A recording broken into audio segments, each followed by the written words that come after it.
Hello everyone. Our today's topic is based on English grammar. It is very important topic, prepositions. My dear students, first of all, I will tell you definition of preposition. A preposition is a word that denotes the relation between a noun and a pronoun and some other words in a sentence. Means, as its definition indicates, preposition is a word which is placed before a noun or a pronoun, because the word pre means before and the position means place. So the words which are placed, where they are placed before a noun or a pronoun, and why they are placed, to show their relation with the other words in a sentence. Now look at the pic. The cat is under the table. Now here cat is noun, under is preposition, and the table is object. So here preposition is the word that is showing the relation of noun with the other words in the sentence. So it is placed before the noun and it is showing its relation with the other words in the sentence, right?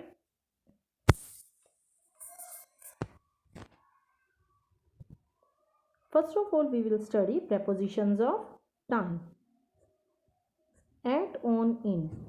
First, I will tell you about at. At usually denotes a definite point of time. So it is used for definite point of time, but sometimes it can also be used for indefinite periods. Like at 8 o'clock, it is point of time, exact time is given. At Diwali means with festivals also we use at. At lunch means at meal times also we use at. At night it is indefinite period. So we use at with both definite points of time and indefinite periods of time, right? Then comes on. On is used with days and dates. On Monday, on Sunday, dates on 26th January, on 5th June. These are the dates we use preposition on before that. Then comes days part. On Tuesday's morning, right? On Diwali Eve, on Christmas Eve. When we speak about a period, then we use on. If proper festival at Diwali, on Diwali day, then we use on, because we are taking a specific period from that. Now comes in. In is used with the parts of day, month, year and season. Like in the morning. Season in spring. Spring is a season. Year in 2009, in 2020. In August means with months also we use in the morning, in the afternoon, in the evening, that you know, everybody know. So we use in with the parts of day, in the morning, in the afternoon, in the evening. These are the parts of day, months, year and season.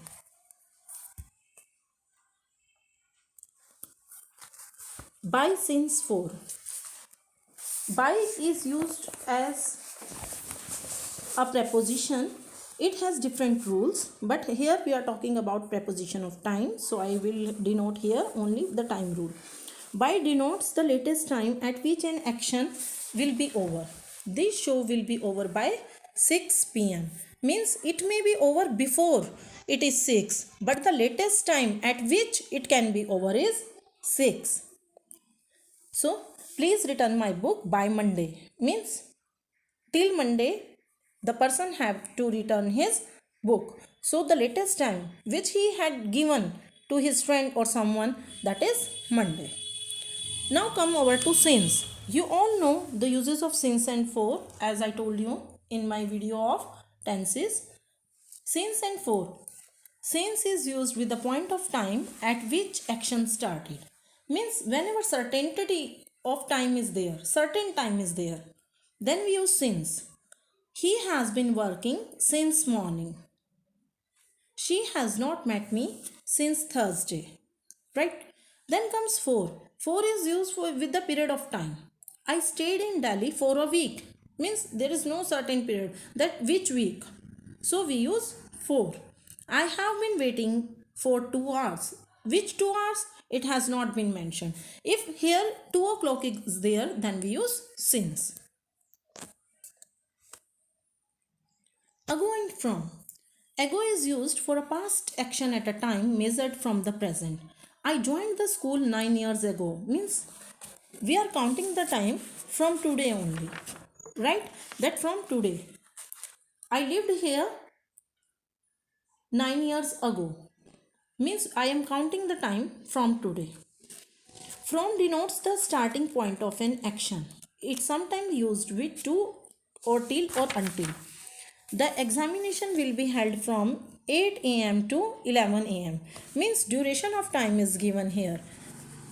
The examination will be held from means starting point is 8 and the final time is 11. So it is followed by 2 sometimes. Right?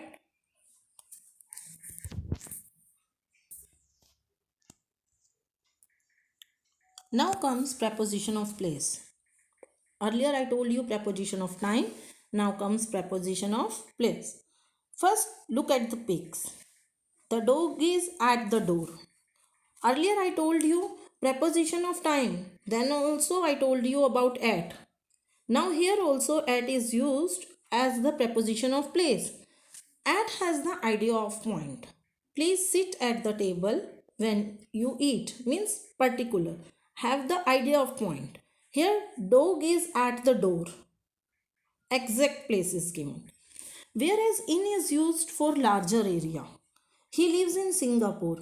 Whenever small places, we talk about smaller places, then we use at, and for bigger places we use in. I live at Sonipat in Haryana. Here Haryana is big and Sonipat is small. Between and among. Between is used with two persons or things. Among is used with more than two persons or things. Right? I have also given the pics to make it more clear to you. A small table was lying between two tables, right? If two word is there, I told you between is used with two persons. So two tables. So I used between. If both is there, both also means two, then also we use between. If two names are given, Mohan and Sohan, Preet is standing between Mohan and Sohan. Means two names are there, then also I mentioned between. The rabbit hid himself among the bushes. Right? Here, bushes is a plural noun. So I use among. If the presence of two, both, or any two names are there, then between. Right? On and upon. On is used when there is contact and no motion is there. Upon is used with the motion. My bag is on the table. Here no motion is there. Like the dog is on the bed. The cat sprang upon the chair. Means up and down movements are there. Motion is there. Here verb is only the thing that shows you either the rest position is there or motion is there. So be particular while using the preposition. Look at the verbs, see the meaning of sentence, and all the parts of speech must be clear to you. Sometimes certain words are there like for. It may be used as conjunction as well. So you have to use it properly. Now we are talking about prepositions, so you have to use it as a preposition only. Above and over. Now look at the picture. Here one is above and one is below, right? So opposite of above is below and over's opposite is under. So first we talk about above. Both mean higher than. These both the words above and over means higher than. Naturally I use the comparative degree higher means higher than something. Sometimes we can use either of them means we can use above also, over also, because I mean to say higher than. Now what is the main difference between them? What I want to say, flags waved above or over our heads, both are correct, but the main difference is that whenever it is exactly vertically above me, then I use over. Whenever that is not vertically, exact vertically above, then we use above, right? But over can also mean covering or very close to. My father put a blanket over me means very close to. So look at the picture. You may see one is above other because it is not exactly vertically above. Exact nahi hai vertically above. If you put a umbrella over you, so it is exactly over your head.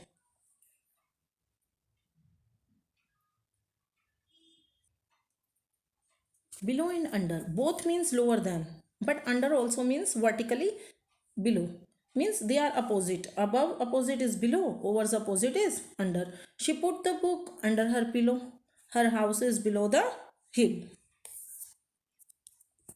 The apple is under the table. So I will continue my lecture in my next video. Till then, wait and watch. Thank you.